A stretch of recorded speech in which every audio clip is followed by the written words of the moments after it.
नमस्कार। नेपाल सरकार स्वास्थ्य तथा जनसङ्ख्या मन्त्रालयको कोभिड-19 सम्बन्धी नियमित प्रेस ब्रिफिङमा स्वागत छ। म प्राध्यापक डाक्टर जागेश्वर गौतम। हामी हरेक दिन जस्तै आज पनि नेपालमा कोभिड-19 को राष्ट्रिय अद्यावधिक विवरण नेशनल अपडेटका साथ उपस्थित भएका छौँ।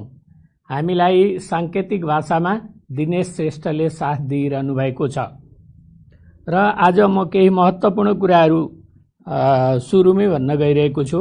काठमाडौँमा संक्रमणको दर बढेको छ र हामीलाई धेरै अप्ठ्यारो परिस्थिति तयार भएको छ। त्यसकारण यो सूचनाहरू चाहिँ स्वास्थ्य तथा जनसङ्ख्या मन्त्रालयको तर्फबाट हामी जारी गरेका छौँ। सरकारी सामुदायिक तथा निजी अफिसहरूमा कार्यालयहरूमा बैठक, गोष्ठी, सेमिनार तथा अन्य जमघट तुरुन्त बन्द गर्न नमिल्ने भए भर्चुअल्ली गर्न स्वास्थ्य तथा जनसङ्ख्या मन्त्रालय अपिल गर्दछ।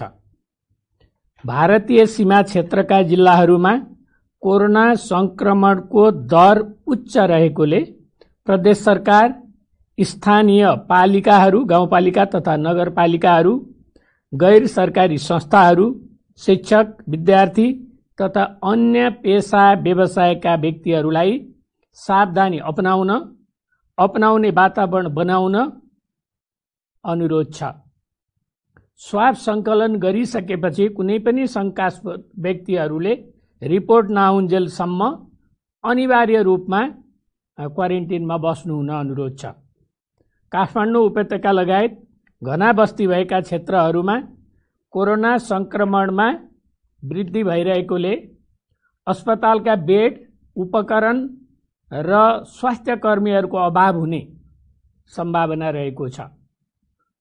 यसकारण जनस्वास्थ्यका मापदण्ड जस्तै अत्यावश्यक नपरी घरबाट ननिस्कने, 2 मिटरको दूरी कायम राख्ने, अनिवार्य रूपमा मास्क लगाउने र साबुन पानीले हात धुने, सम्भव नभएमा सेनिटाइजर प्रयोग गर्न स्वास्थ्य तथा जनसङ्ख्या मन्त्रालय अपिल गर्दछ। अस्पतालहरूले कर्मचारीलाई शिफ्टमा काम गर्ने व्यवस्था मिलाउन र चिकित्सक, नर्स तथा अन्य स्वास्थ्य कर्मीहरूलाई अनिवार्य रूपमा जनस्वास्थ्यका मापदण्ड अवलम्बन गराउन र त्यसको लगबुक राख्न यो सूचना जारी गरिएको छ।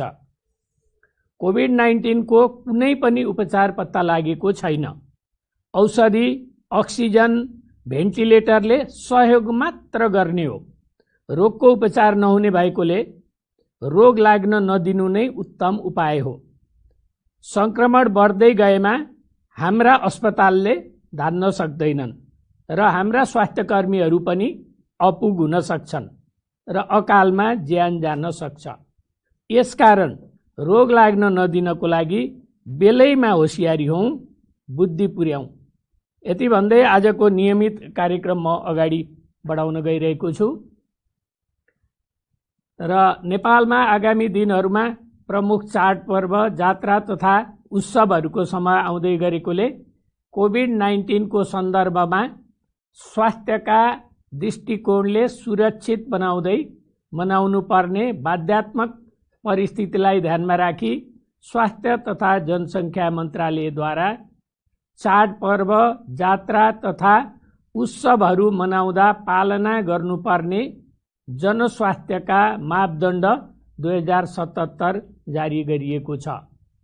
यो मापदण्ड घर, परिवार, समुदाय स्तरमा मनाइने सबै प्रकारका चाडपर्व, जात्रा र उत्सवहरूलाई ध्यानमा राखी विकास गरिएकोले व्यक्तिगत तहमा अत्यावश्यक र अनिवार्य SMS, आधारभूत व्यवहारहरूका विषयहरू र आयोजकले व्यवस्थापन गर्नुपर्ने जनस्वास्थ्यका विभिन्न विषयहरूलाई व्यवस्थित गर्ने गरी मापदण्ड समेटिएको छ। यो मापदण्ड स्वास्थ्य तथा जनसङ्ख्या मन्त्रालयको वेबसाइटमा उपलब्ध छ। आज देशभरि सक्रिय सङ्क्रमितहरूको सङ्ख्या 6296 छ। प्रदेश अनुसार सक्रिय सङ्क्रमितहरूको सङ्ख्या यस प्रकार रहेको छ।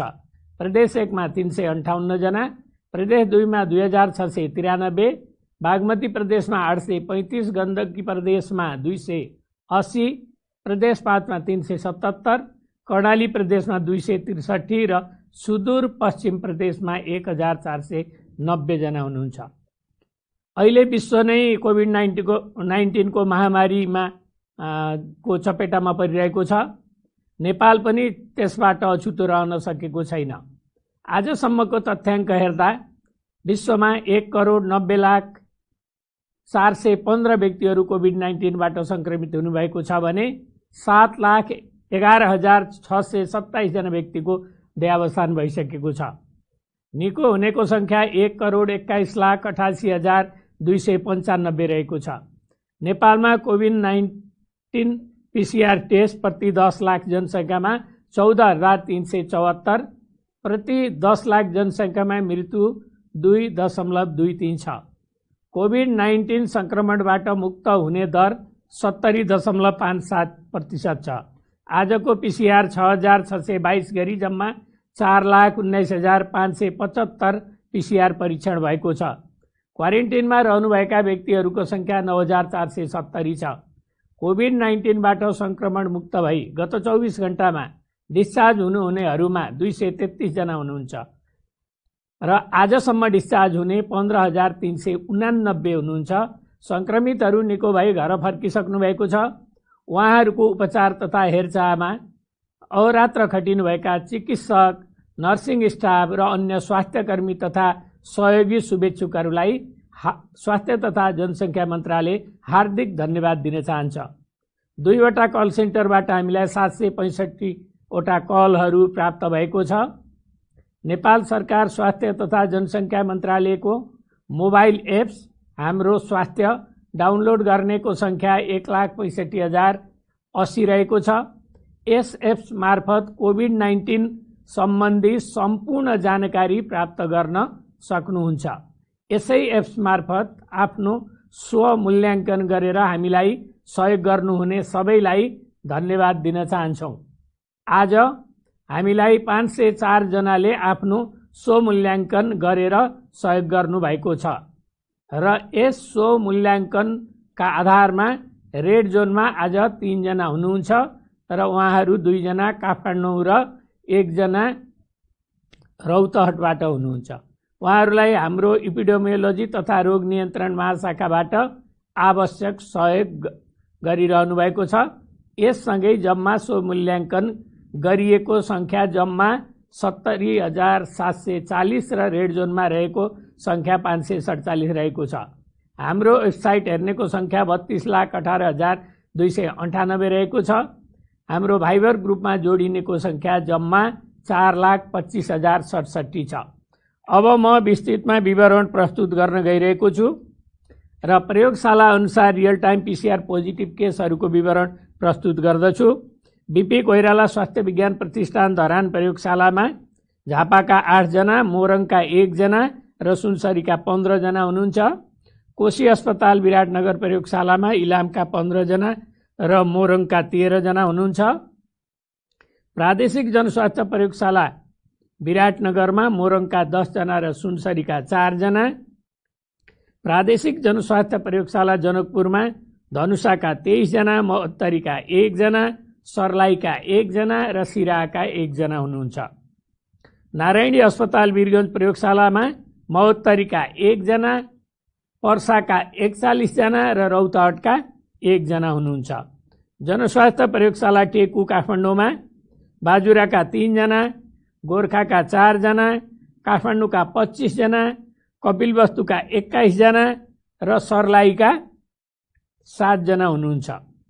शुक्रराज ट्रपिकल तथा सरुवा रोग अस्पताल प्रयोगशालामा भक्तपुरका 1 जना, भोजपुरका 2 जना, दोलखाका 1 जना, काठमाडौँका 15 जना, काभ्रेपलाञ्चोकका 1 जना र ललितपुरका 2 जना हुनुहुन्छ।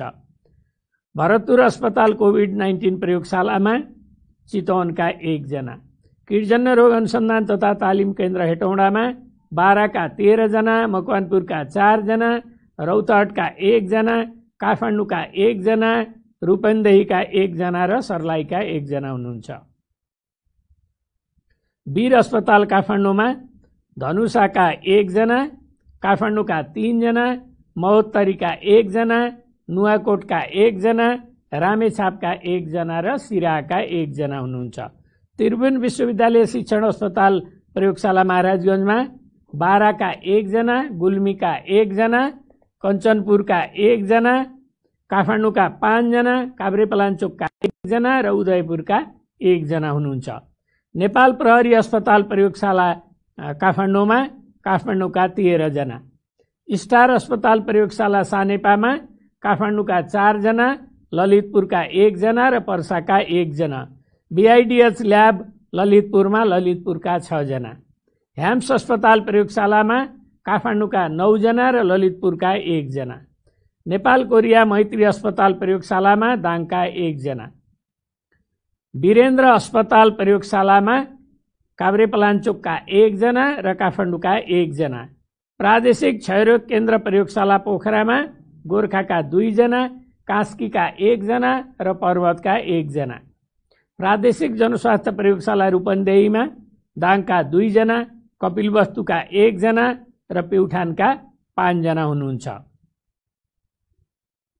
यसैगरी लुम्बिनी प्रादेशिक अस्पताल बुटवलमा कपिलवस्तुका 10 जना र रूपन्देहीका 3 जना, सुर्खेत प्रादेशिक अस्पताल प्रयोगशाला सुर्खेतमा दैलेखका 1 जना र सुर्खेतका 1 जना, कर्णाली स्वास्थ्य विज्ञान प्रतिष्ठान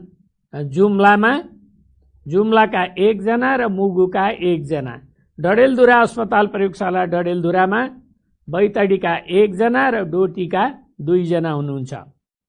सेती प्रादेशिक अस्पताल प्रयोगशाला धनगढीमा अछामका 7 जना, बझाङका 3 जना, कैलालीका 21 जना र कञ्चनपुरका 1 जना गरी जम्मा 360 जना संक्रमित हुनुभएको छ। म प्रादेशिक विवरण प्रस्तुत गर्न गइरहेको छु। क्वारेन्टाइनमा रहनुहुने व्यक्तिहरूको संख्या प्रदेश अनुसार म भन्न चाहन्छु। प्रदेश 1 मा 1650, 2 मा 1208, बागमती प्रदेश 784, गण्डकी प्रदेश 2564, प्रदेश 5 मा 1312, कर्णाली प्रदेशमा 426 र सुदूरपश्चिम प्रदेशमा 1526 र हालसम्म डिस्चार्ज हुनेहरूको संख्या यस प्रकार छ। प्रदेश 1 बाट 937, प्रदेश 2 3234, बागमती प्रदेश 591, गण्डकी प्रदेशमा 1362, प्रदेश 5 मा 4097, कर्णाली प्रदेशमा 1777 र सुदूरपश्चिम प्रदेशमा 3391 गरी जम्मा 15389 र रियल टाइम पीसीआर नमुना संकलनको विश्लेषण गर्न चाहन्छु।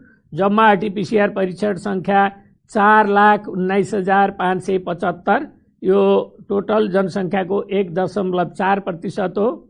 अहिलेसम्मको जम्मा पोजिटिभ संख्या 21,750, 5.1।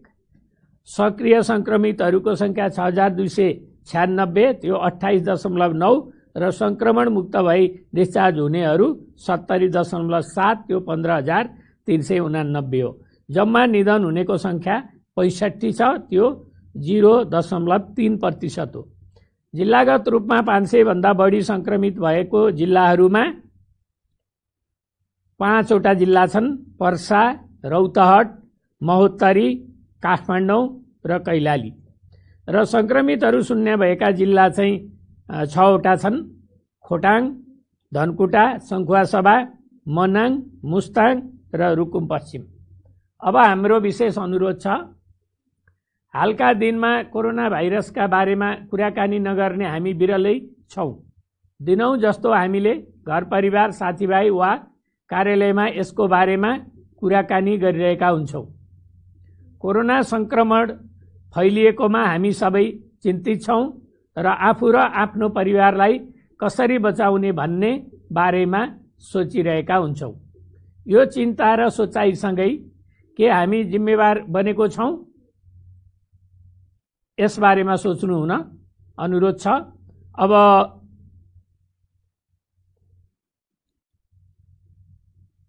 र यसमा अलिकति थप पनि म भन्न चाहन्छु। निधनको खबर भन्नुभन्दा अगाडि के हामीले घरमै बसेर आफ्नो परिवारसँग मात्र चाडपर्व मनाएका छौँ? के हामीले घरबाट बाहिर निस्किँदा पसल, कार्यालय वा सार्वजनिक यातायातमा नाकमुख राम्ररी छोपिने गरी अनिवार्य मास्क लगाएका छौँ? के हामीले कार्यालयमा गरिने सभा सम्मेलन, तालिम गर्दा र तरकारी तथा खाद्यान्न किन्ने पसलमा एक अर्को बीच आवश्यक 2 मिटरको दूरी कायम गरेको छौँ?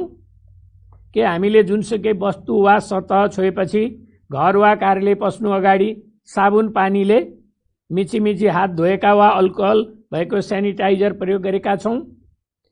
के हामीले भिडभाड, जात्रा, चाडपर्वहरूमा जानबाट आफू र आफ्नो परिवारका सदस्यलाई रोक्न सकेका छौँ वा गएका छैनौँ? एकपटक यी प्रश्नहरू हामीले आफैलाई सोध्न सबैमा म अनुरोध गर्दछु। संक्रमणले धनी गरिब, कुनै धर्म वा जात विशेष, स्थान, युवा, बालबालिका वा वृद्धा भन्दैन। कोरोना संक्रमण हामी जो कोहीलाई पनि हुन सक्दछ। मास्क लगाउने, कम्तीमा 20 सेकेन्डसम्म साबुन पानीले मिचिमिची हात धुने र 2 मिटर दूरी कायम गर्ने यी 3 स्वास्थ्य सुरक्षाका उपायहरू हामीले अभ्यास गरेमा मात्र कोरोना संक्रमणको जोखिम कम गर्न सकिन्छ। यी 3 अभ्यासलाई हामी साथी बनाऊ, दोस्ती गरौँ।